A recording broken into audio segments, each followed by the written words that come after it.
Hey there, you're about to watch a quick clip from Marketing O'Clock, your friendly neighborhood digital marketing news podcast with new episodes every Friday. Don't forget to like and subscribe to us here on YouTube or look for Marketing O'Clock wherever you listen to your podcasts. So starting with the Google Bard announcement, on February 6th, Google CEO Sundar Pichai announced the soft launch of Bard, which is Google's answer to OpenAI's ChatGPT, and this will be open to a set of trusted testers.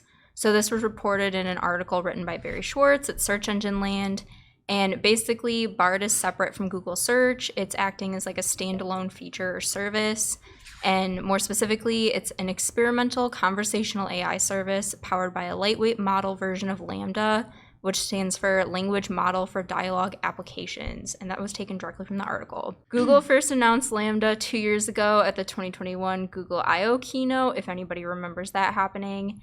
And it's designed to draw on information from the web to provide fresh, high-quality responses.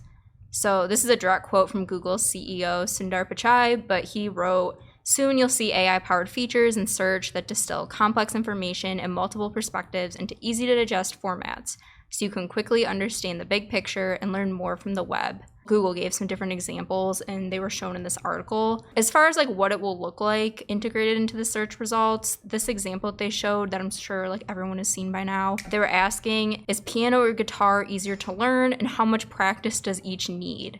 And in response to that, and that was just asked in like the Google search bar on mobile. Another example that they gave is what new discoveries from the James Webb Space Telescope can I tell my 9-year-old about, which is like very niche.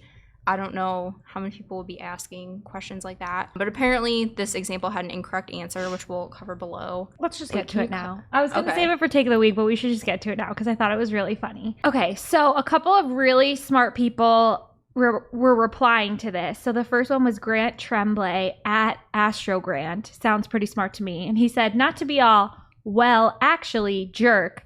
And I'm sure Bard will be impressive. But for the record, JWST did not take the very first image of a planet outside our solar system. The first image was instead done by Chauvin something at AI in 2004 with the VLT NACO using adaptive octaves. I don't know what any of the words I just said were, but it's just pretty funny that their very first example, they were like proven wrong. And then Bruce McIntosh at BMac_Astro.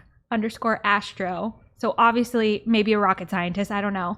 He said, speaking as someone who imaged an exoplanet 14 years before JWST was launched, it feels like you should find a better example.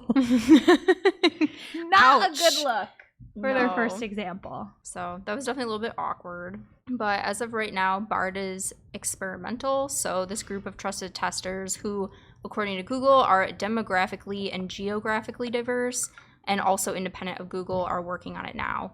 So they're working with a third-party supplier who is giving them this diverse set of trusted testers to do the testing. And something that has a lot of people pretty fired up is, as at the time the show was recorded at least, there is no comment on citations or attribution from Google.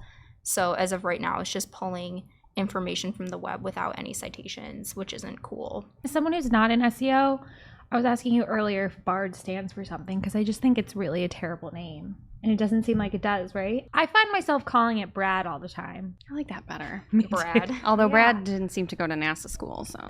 No. Jennifer Alias, who is a tech reporter at CNBC.com, posted on LinkedIn that in an internal memo that was viewed by CNBC, Pichai said, next week we'll be enlisting every Googler to help shape Bard and contribute through a special company-wide dog food. I don't know what that's supposed to mean. And in the spirit of an internal hackathon. So basically, there's a lot of internal urgency to compete with Microsoft and eat dog food or something. And there's a lot of financial pressure as well, since this is their 4th consecutive quarterly earnings miss that just happened. So there's a lot of pressure.